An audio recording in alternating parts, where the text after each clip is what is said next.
The law of constant composition states that the composition of a pure substance is always the same with regard to the ratio of different elements within the compound.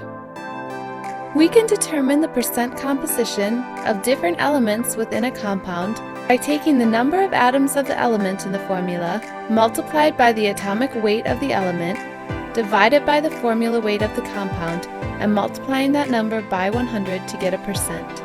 Let's look at an example. What is the percentage of potassium in potassium sulfate, K2SO4?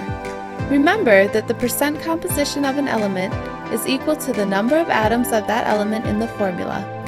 So the percent composition of potassium will be equal to 2, because there are 2 atoms of potassium in each molecule of K2SO4, multiplied by the atomic weight of that element, which we can determine from the periodic table. The atomic weight of potassium is 39.1, and divide that by the formula weight of the compound. Using our periodic table, we determine that the formula weight of the compound is 174.3 AMUs. We then multiply this value times 100 to give us the percent. So the percentage of potassium in potassium sulfate is 44.87%. Let's look at another example.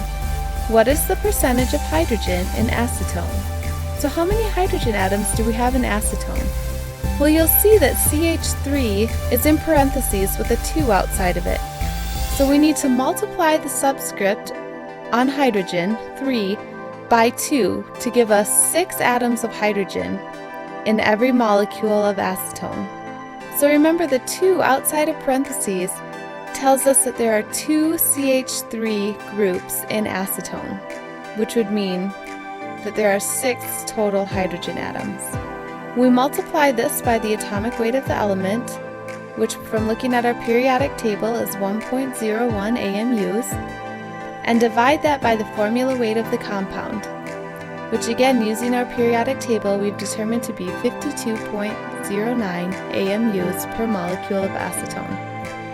We then multiply this value times 100 to give us a percent, and come up with the answer that acetone is composed of 11.6% hydrogen by mass.